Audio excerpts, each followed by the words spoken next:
Welcome, welcome, everybody. Thank you for being here for day 2 of our conversation around hiring and employees. I'm Coach Les, and I am here today with SUJATA from Against All Odds, which is her book that she's written, and she's graciously chosen to create this podcast with me. SUJATA has accumulated a wealth of experiences during her life, leading to insights and knowledge that cannot be coached or taught in a class. She's been a mother, a wife, a journalist, a consultant, an activist, a leader, and a businesswoman domestically and internationally.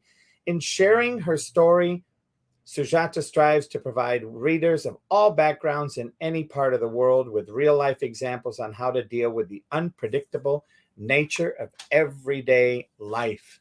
And we're here today sharing. Yesterday, we had quite the lively discussion yesterday.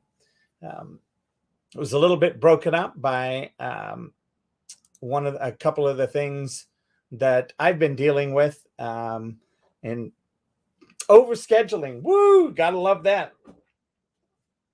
And saying yes to so many wonderful things.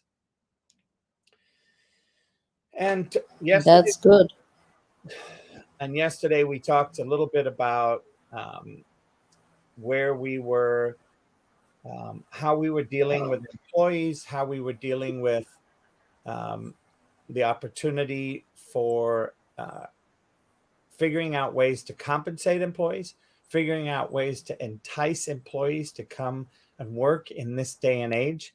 And what does it look like to teach or to inspire today's youth or younger work generation to have them take on the work ethic that was created with us when we were younger, and that now has us, in some eyes of some youth, going, I don't want to work that hard. I never saw my parents growing up, or they always seem miserable at their job. My parents did, and yet it seemed like we had everything we wanted, and vacations were always amazing. So the question then becomes, on top of those two employee questions, is, are we working for money, or are we working for a job that we love and we find it inspiring to work there? So that's part of the question, part of what we're dealing with. And I'm going to hand the mic over to my co-host, to SUJATA, and hear her take on it. Hello, Robert. How are you, sir? I see you on Facebook.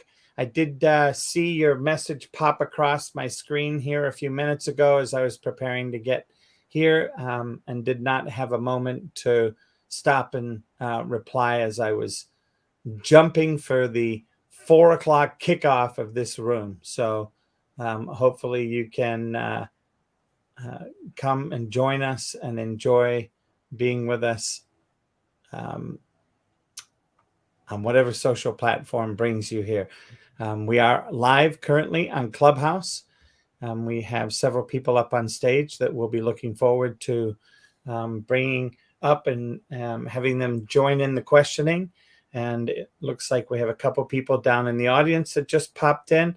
Hello, Armin, and hello, Camacho. Look forward to having you participate in the conversation as well. So with that, I'm going to pass the mic over to you, SUJATA. Good evening. So, can you hear me? Loud and clear. Okay.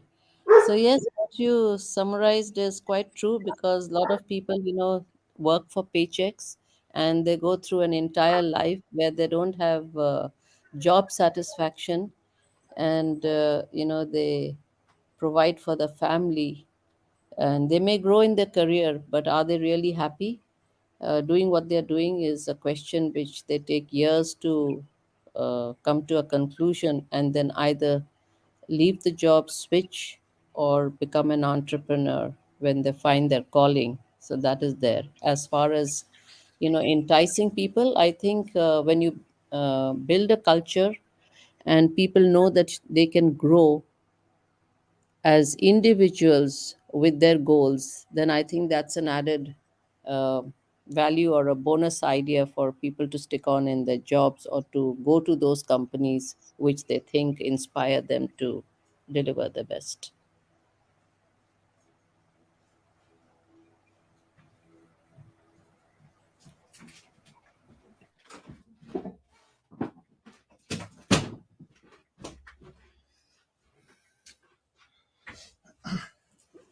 Well, thank you. And with that, I just want to check in and see who's with us today in the audience and say hello. I see Clayton's on the phone, but I'd love to say hello to Bela. How are you, Bela? I'm cool. And cool and collected. with an ENFP, I can't imagine anything else other than being cool. Oh, thank you so much. I met SUJATA through another group, and so that's how I ended up here, because I was curious to see what she was doing today. Ah, well, there you go. That was your first mistake, right? You're now in this room. I just wanted to check out what was going on. I was just curious. Why not? Well, there you go. Now you sound like you have a little bit of an accent. May I ask where from? I'm from the Netherlands. Amsterdam. Okay. I love your country. Thank you. And I've had the chance to visit it half a dozen times in my life. And I've enjoyed every trip and enjoyed the traffic, enjoyed the drivers. So I don't have any complaints. Where are you originally from? I was born and raised in England. Right. Okay. And so when I go back to England, one of my fun things to do is rent a car and then hop on the channel and go visit Belgium, Amsterdam, Brussels, Belgium, Paris, and then usually hang out on the French coast. Right. Beautiful. Yeah, kind of like then with Wales and Scotland, you've been to 6 countries, quote unquote, in a very short vacation time. Mm-hmm. So, well, thank you for being here. I look forward to hearing the Scandinavian point of view on this topic. Well, there's actually a coincidence, because my mother's Finnish. Not many people know that, but originally Holland is, of course, not Scandinavia. Oh, they don't consider it part of it, huh? No, Scandinavia is basically more like Sweden, Denmark, and I think Norway. Finland is officially not a part of it. And what we have here in the Netherlands, Belgium, and Luxembourg, they kind of have a lot of things in common, also with business and stuff. Interesting. Yeah. I guess I've always, and that's just my weak identity to looking at the geography of people that I know from the Netherlands and from Sweden and from Norway. I always tend to have that very very relaxed Scandinavian hard work ethic, and that's why I tend to put them all in a group. All right. So we'll look forward to the Netherlands, Belgium, Luxembourg philosophy here in a few minutes. Okay. Thank you for being here. And Petalin, how are you? Doing great. Thank you so much for being with us today. Welcome. I enjoy these talks, these discussions.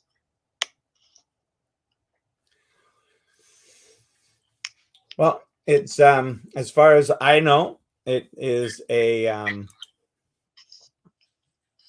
it's a fun experience to hear the different viewpoints from each of the individuals. So that's what makes it exciting for me. Yeah. And with that, hello, Arman. How are you? Hello, I'm good. How are you? Phenomenal. May I ask where you're from? You don't remember me? I don't. I'm very sorry. I don't. I mean, I remember your name and I Oh, remember seeing you, but I don't. But I don't remember where you're really, from. uh-huh. I was going to say that I recently I saw your text in Instagram, Mm-hmm. and I was going to thank you for the message you sent me. Oh, you're welcome. I'm the one who was from Iran, Ah, yes. and yeah, I'm that person. Um, and I said my life story that it's forbid Yes. in my country. Yeah. Uh, Thanks God, I found a way to immigrate with my partner. I couple months and I get out of Iran. Here it's so awful for LGBT people. Yeah. So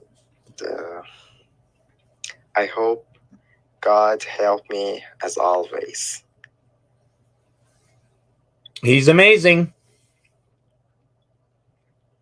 Exactly. And I knew that one day I get out of this country and build a life, normal life, not this life that I have, because it's like this life. It's like on the shadows, and I hate this life because it's not me. It's not my life. This life is it's the things that government says to people to be like this, and all of them, they put a mask and live like that. But I hate this. I hate to be put a mask and not be myself and just act like no like people. They do everything that the government says. Don't dance, don't cry, don't laugh. I don't know, so many things that government say to people to shut down them.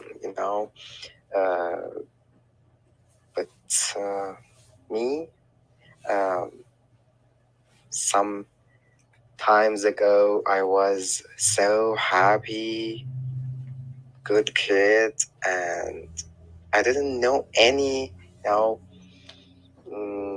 pain.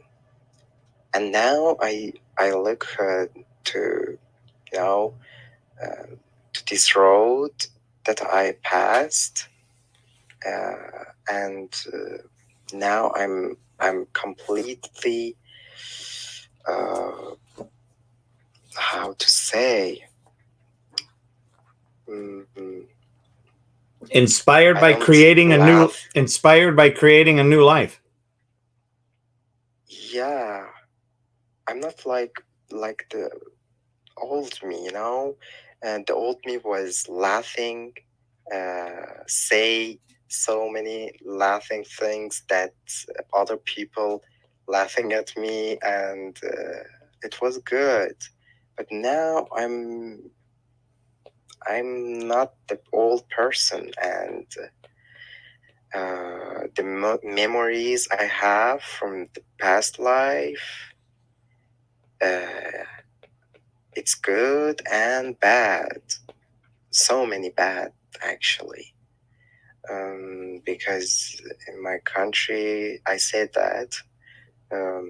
Unfortunately, when I was in school,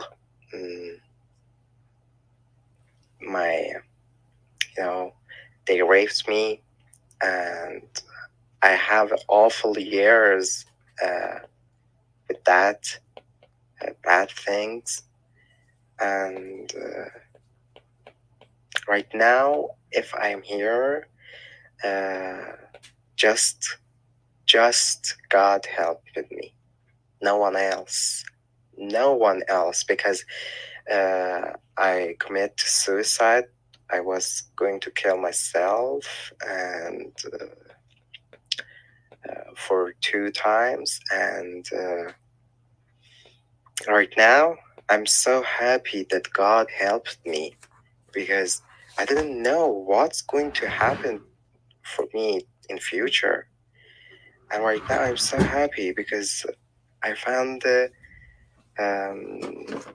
good and good heart man that he helped me so much. He loves me, and I love him so much.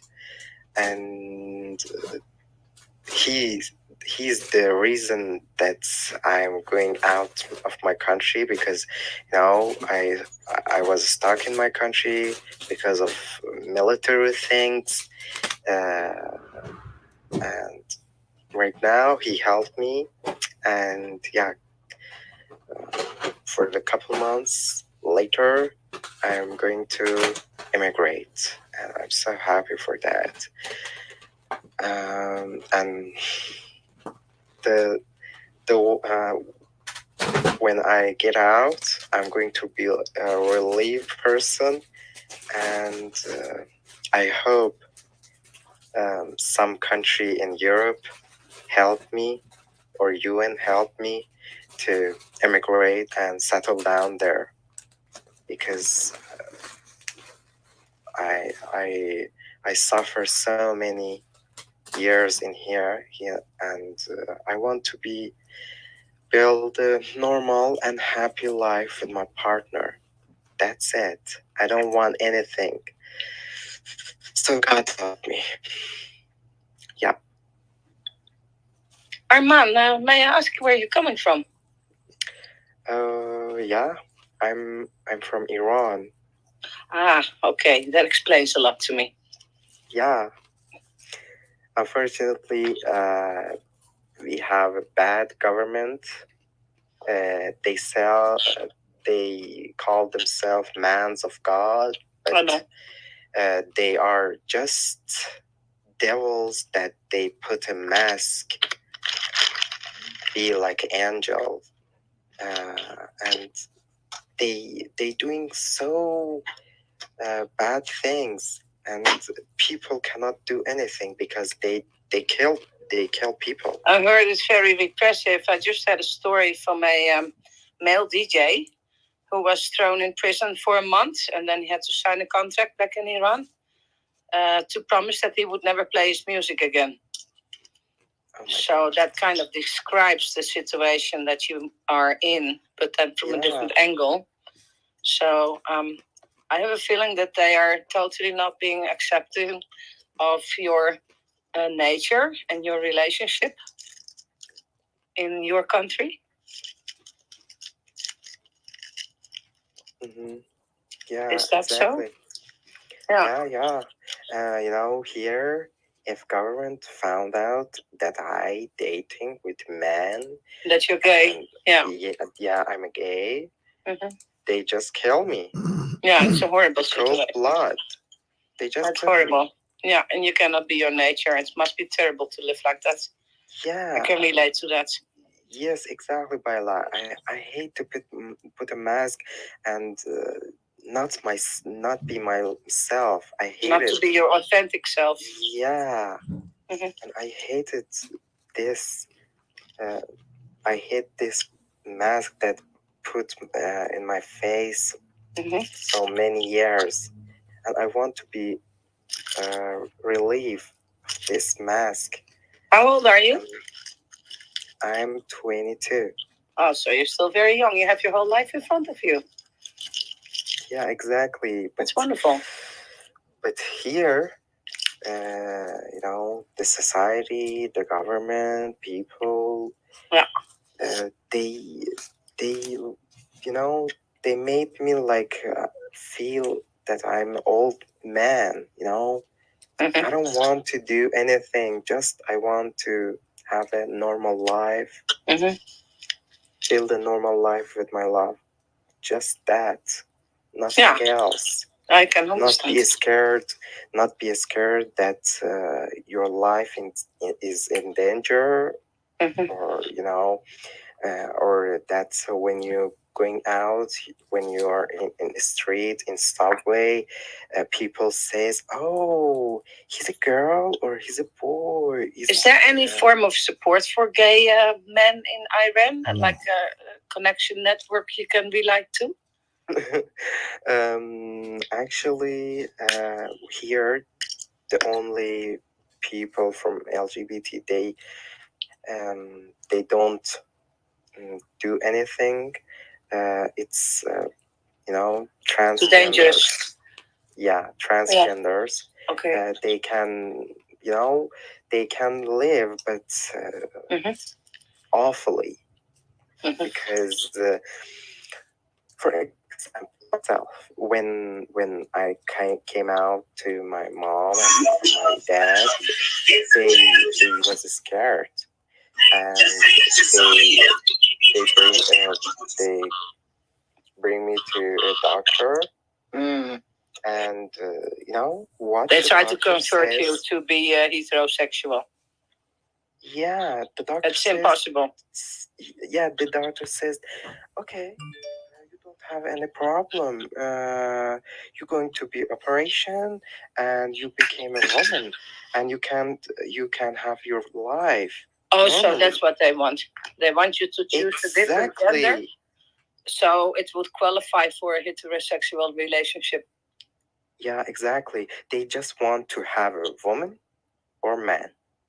Yeah, and there's no other opportunity. You cannot be other genders, woman or man, like that. So many people in Iran that they did that operation, and because of this. They killed themselves because when did that operation, they found that they are not themselves. Yeah, but gender dysphoria is something totally different from being gay. Exactly. So many gays in Iran do that, and they do commit suicide because it's horrible. Yeah, it's horrible. Myself, when that doctor says to me, I said to my mom that, okay, mom, I'm going to get out of this room, and I don't want to marry anyone, and I'm going to live alone, be myself, and I don't want this operation. Of course not. Because it's horrible for me, how. Yeah, because you do identify and relate with your body the way it is. Exactly. I love my body. Yeah. I don't want to change it. No, then you shouldn't. And I found out my gender, that I'm gay, and I was so young and fragile because I didn't know anything, my love, because we don't have any information about. Yeah, you don't LGBT. get connections with other people and about what is going on. Yeah. They don't thought of this LGBT community. Yeah, they don't say anything, and I didn't know anything about it. Do you have access to Facebook? No, I don't. Because Is it here possible in filter. Iran or not? Filter. Okay, I see. Yeah. It was hard for me because I didn't know anything, and for the first, I was thinking I'm transgender.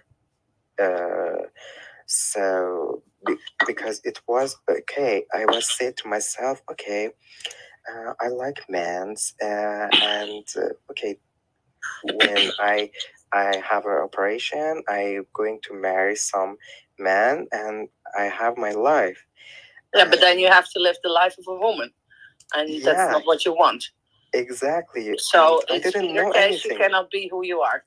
because I didn't know anything about LGBT and gay people. Yes, I yes. didn't know what is my feeling. Mhm. And That must for be 2 very weeks, confusing. I remember that for 2 weeks, I was crying because I was scared that I'm a sick person. Yeah, because they make you feel like that. Exactly. But what I know, I can tell you from my own life experience, I used to have a foster son who was gay. And yeah, he was gay just when he was a little child already. He liked boys. And just like everybody growing up and falling in love, he fell in love with boys because he was gay. And yeah, he loves to dress up. He's a hairdresser. He loves fashion, all that kind of stuff, and makeup and beautiful things. And I just loved it to have him living with me and to see how he could explore himself and to become who he was. And I thought it was a beautiful process. And I'm really sorry for you that you didn't have that opportunity. Must be very hard. Yeah, it was hard, but I can tell you, it's a totally natural thing. You were created this way, and this is what you are. And you don't have to believe that you are sick or that you're not functioning well or anything. You're just living under a regime where there's no room for this. Thank you for your support. You're welcome. Because here, no one says your words here to me. They call me, people like me, they call them, they call me child of devil. Oh, yeah, I don't know. So many things. Bad things, God. I don't want to think about it. Yeah, but you should just believe, like, if you're religious and you are into, like, the idea of God, maybe this could be something that you could hold on to, that we are created like in his image, so exactly everything that we have, that we are capable of, to love, for compassion, for understanding, all that is given by this spirit, God, whatever you want to call it, because there's many people with having different ideas about religion, but still I think in the core it's the same. It's the energy, it's the life energy that is part of you. That's why you are alive. And it's actually sacred, in my opinion. No, I believe in God, of course. But I mean, your being is also sacred. And nothing of the devil. Thank you. Because you are a child of God, just like we all are. In his spirit, name, energy, power, whatever you want to call it. Light. Yeah. And that part is in you, and that's why you're alive. And nobody can ever tell you that you're not. Because the fact that you are alive is the example of you being a miracle of God. Yeah, exactly. It's true. And don't let anybody ever tell you different than that. Mm-hmm. You know, I was so bad experience in my life. Mm, the raping and Horrible. other things that happened to me in school. Oui. Yeah, when that happened, no one helped me. No one. I'm so sorry.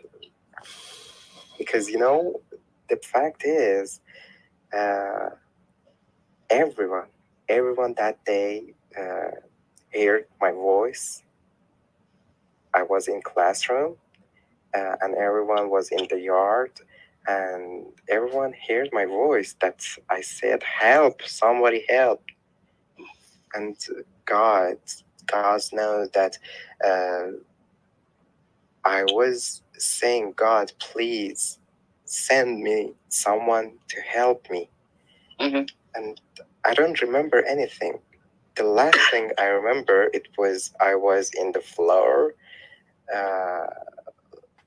and I remember that my my body was hurt, and I have a bad pain, and the floor was so cold, and my pants was open, and I, with that bad situation, I was going to principal office, and I remember that day so many students, classmates watch me and laughing at me, and they said that to me, "Oh yeah, they do to it, they rape it, they do it, they do to him, he's raped." And they were laughing, and no, it's very disgraceful. And my hand was on wall, and when I was go to the office, principal office, I was on my knees and crying, and with that crying says that yeah, this awful things happened to me, please help me, do something. And principal says to me, but it's your fault, I cannot do anything. Well, I don't think it was your fault. I think that you were just in a horrible situation where there is no ability for you to be who you are in the country where you live. And that's why you ended up in that situation. And that's probably why they were laughing. Because if they wouldn't be laughing, they would have been the next victim. Possibly. Yeah. So the laughing was not at you, the laughing was of fear. Because they also live in this suppressed system. Mm-hmm. He didn't do anything. Just he was scared that government found out and of course going to fire him. Of course. And yeah, then I have so many years in my room. I was so many years in my room. I didn't go in any party. I didn't. You got your friends, I don't want to go anywhere. I just want to be myself alone in my room. I have books and nothing else. Just reading. Yeah. So did it help? Yeah, it's helped me so much, and that time the book helped me. It was Bible. Good. because it was scary for me when I open up the Bible. Um, each page was saying, it was so miracle. Each page was saying about me. You know, You the felt fact. acknowledged, you felt heard, you felt understood. Yeah, the fact. Each page fact was saying about situation that I have. Okay, so it was a great support for you.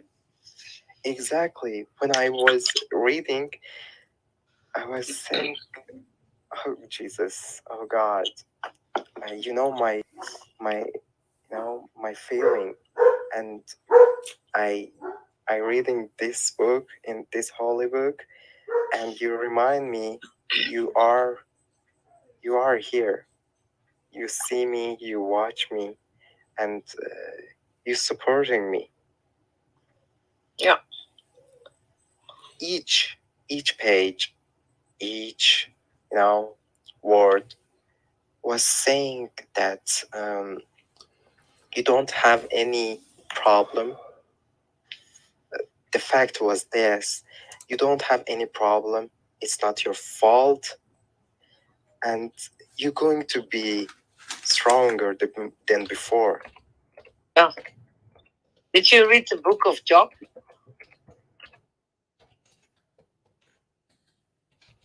That time, Bible helped me so much. Good.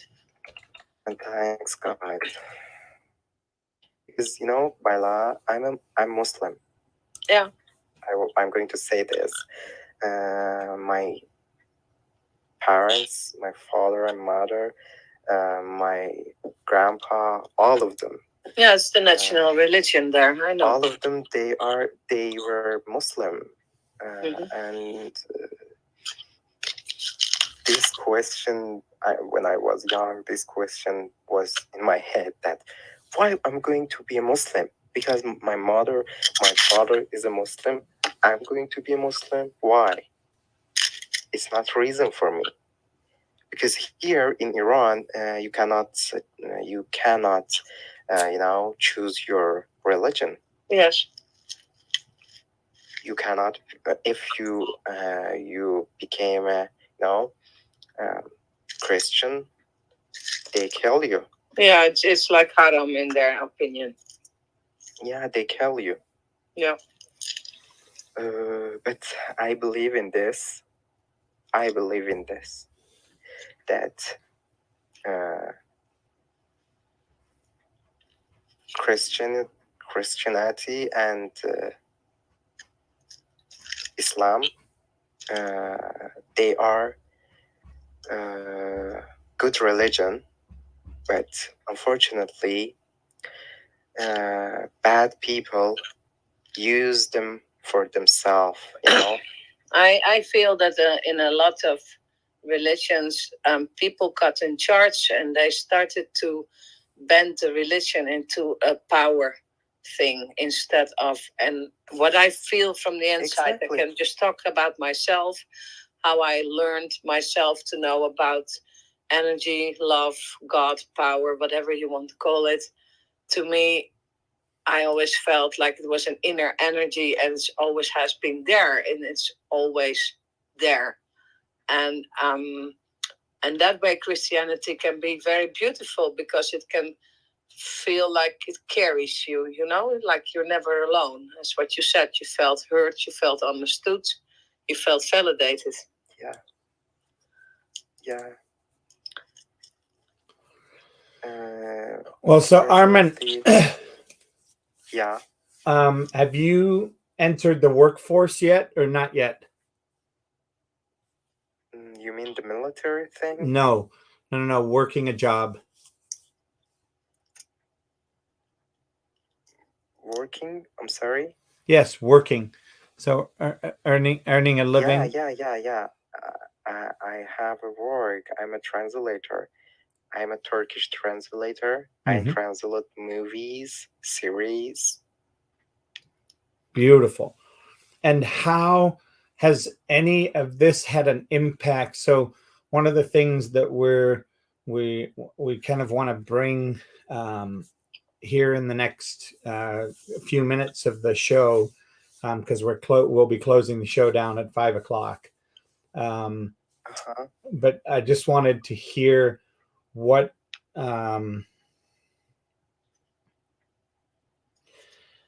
if there's any impact on the job, on your job, or anything around the work that you do, or if you're free because it's online. Because of that, have you had the ability of that freedom inside of your workplace?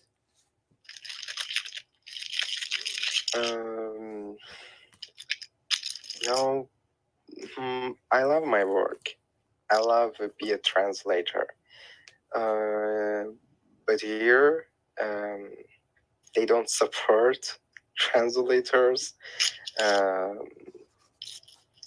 So many young people, they go to university, they have diploma, but they don't have any work. No, they don't have any job. And how did you but how did you find yours, Armin? Because clearly, you've had a lot of adversity, growing up, and you're 22 years old. And one of the things that we were discussing yesterday, and it looks like this conversation, we're going to continue it on Friday with a different little bit of a twist to the start of it. But I'm very curious to know, I salute you inside of all of this personal, emotional stuff, that you have a job, right? And there's something about you, and there's something about what, and I'm curious to get to it, because I think it'll be I'm going to say something miracles, it's amazing that I have a big gift that God gives to me. I can learn so fast any languages. Beautiful. So fast. So would you say would you say, Armin, that is because of that skill, it made you marketable? Yeah. Now, but here's my question though, Armin. What is it that has driven you to get a job? Because there's so many people in your age group, and this is not just in the United States, not just in Europe, not just yesterday Sujata was talking about it's the same way in India and Singapore, but it's all over the world, that there's a lot of people in your age that are living off their parents or living off the government. So for me to hear somebody that has struggled with other things, right, with and the government, and yet here you are working, and you found a place. So can, and maybe you don't know, so I may be asking a question that you're just like, I don't know, Les. It's just I wake up and I love my job, and I found a job and I love it and I work. No. I understand that. Your question is good. The thing is, I born in a poor family, not rich. Okay. And when you see that, automatically you're going to have a work if you want to live. Otherwise, you cannot. You cannot have a job and live. Here it's like that. You're working, you are alive. If you're not, you're going to dead, because no one helps you in my country. Not government, not the people. No one. We don't have any support. If I do not working, I'm going to dead. I go mm, not government, not the people. They don't help me. So Armin, okay, so now you've got, I mean, and if I say this in a bad way, I apologize. I'm going to apologize now. But No you, problem. you have all these things going against you, right? You have um, religious differences, sexual preferences difference. Mm-hmm. You come from a poor family, and yet Mm-hmm. here you are. You found a job that, I'm sure as you expand your translation business, it's providing you with a living. Yeah. So Yeah. so if you were to be able to speak to people your age, because clearly if you've got all these things going against you, it would have been, well, for you it wasn't, but it could be very easy for some people just sit on the couch and die, right? Oh my God. But yet you see, you say that you're like, oh my God, like no way. That's not who I am. What do you think is missing that if we were to be able to take the conversation out into the public and to the schools where the kids are going, the young kids are going, Mm-hmm. what is it that we could teach or say to those kids that might inspire them to follow your footsteps? And I mean, and not in translation, but into the job world. Mm-hmm. I understand that. For myself, um, it's the thing that, how to say, maybe in other worlds, in other country, if I was born in other country, I was like that. Maybe I said that. No way. But No. but here but here, I don't know. You cannot May you cannot you know be in a sit and do nothing may and I ask a live simple question? with your parents. I live in with my parents. I live in my parents' house, and I don't know. It's not like that. That's said that, okay, I'm going to sit and do not anything, and yeah, my mom is going to cook and my dad is going to bring money. Okay, so this is really good. Sujata, I'm going to pass it to Sujata in just a second, but I want to say one thing. I hear that your parents also, because you watched your parents, they've also been, they weren't parents that bought you a cell phone and bought you toys and had you sit around doing nothing. Mm-hmm. My I'm going to say this and this last word.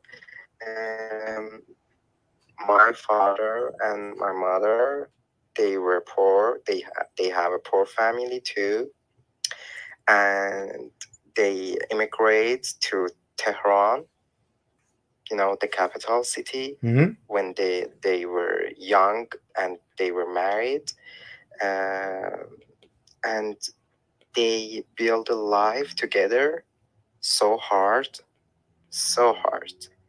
because my mom says to me what she's through that times past in the past, and they made it little by little until now.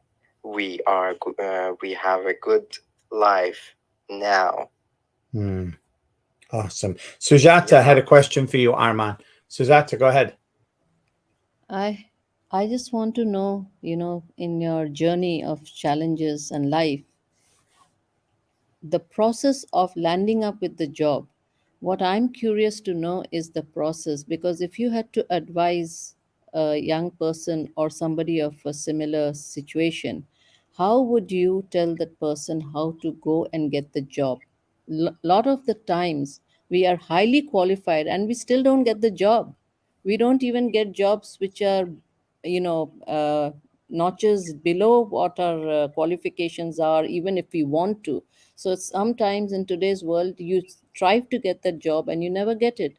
Here, what Coach Les has been saying is that you got the job. I just want to know how was the process of landing up with the job, because that is very key to telling people a practical way of getting a job. Thank you. Mm-hmm. Um, mm, just I'm going to say this. Uh, you know, the job didn't come to me. No one says to me, "Oh, Arman, you you good in translation. Okay, you're going to be a translator." No, it wasn't like that.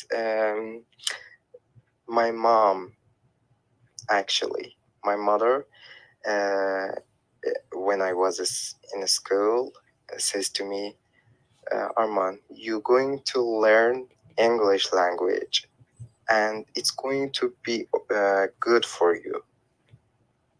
Um, the child and my friends and other people in that time, they didn't go to English classrooms or learn English. They don't give I'm sorry, give a shit about it. And because they don't want to learn outlander language. But me, my mother, yeah, she says to me, and she sent me to in a teacher. She was I'm so thankful. She was a good lady. She was Pakistani. She was learned English when she was 3 years old, and I learned English of her. And, beautiful. Yeah. So it was good for me. Yeah. And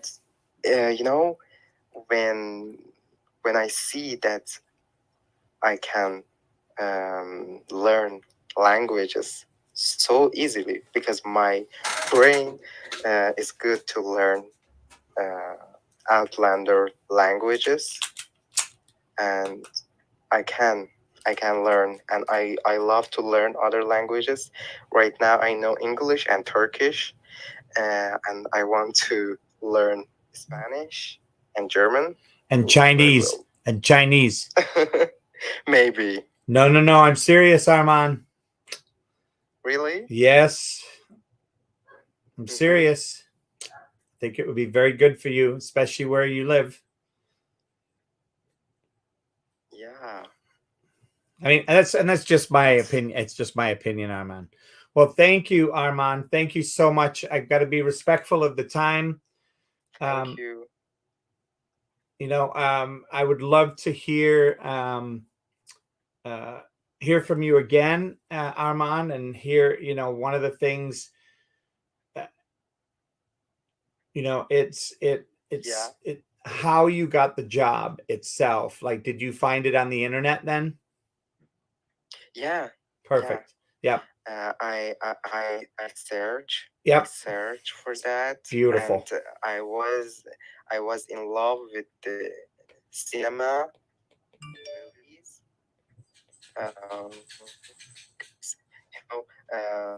I love movies. I love watching movies and series. Yep. And I started with little by little, because here they don't give any big salary for that. It's little things, but I love it and I do it. Well, Sam Walton, actually. Sam Walton, one of the most profound people in the United States, and says, "Find what you love, and you will be wealthy beyond your means." So Wow. I appreciate it. And so with that, I know it's a minute after 5. I want to say thank you to Wade in the audience. I want to say thank you to Robert for joining us both on Facebook and coming up here on stage, and Joey and Bela and Sujata. Do you want to say anything before we lock her down? No, I'm good. Awesome. Well, thank you all so much. And we will be back. Okay. We'll be back on Friday night. We'll be doing a little bit of a longer show on Friday night. We've just been advised to keep it as close to an hour as possible at this time. Otherwise, people they'll see it as being too long and won't listen to it. So this is, we're taking the coaching, even though it's 5:02. And we'll be back also with the same on Wednesday next week and Thursday at this same time with Against All Odds. Friday's a little bit more of a kind of a, it's not so much about the book Against All Odds. It's about Sujata and I picking a topic that we might agree on or we might not. So it can get a little fun and exciting. So thank you so much for being here. Thanks for joining us. And for those of you that are listening, coming up on the podcast itself, thank you. We so appreciate your time and your attention. And if you have any feedback, please, reach out to us, reach out to me, reach out to Sujata, and let us know. Sujata, any final goodbyes? Yeah, we are very approachable to feedback. So please do leave us some comment or feedback. Thank you. Yeah. All right, everybody. Thank you. Thank you.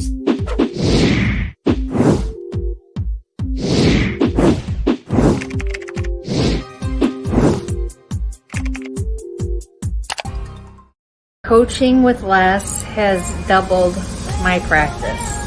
If you have any struggles in your business or your personal life, Les is your guy. He's logical, he's empathetic, he has passion for helping people, and his ideas are genuinely thoughtful. So if you're looking for a business coach with integrity, choose Les Hill.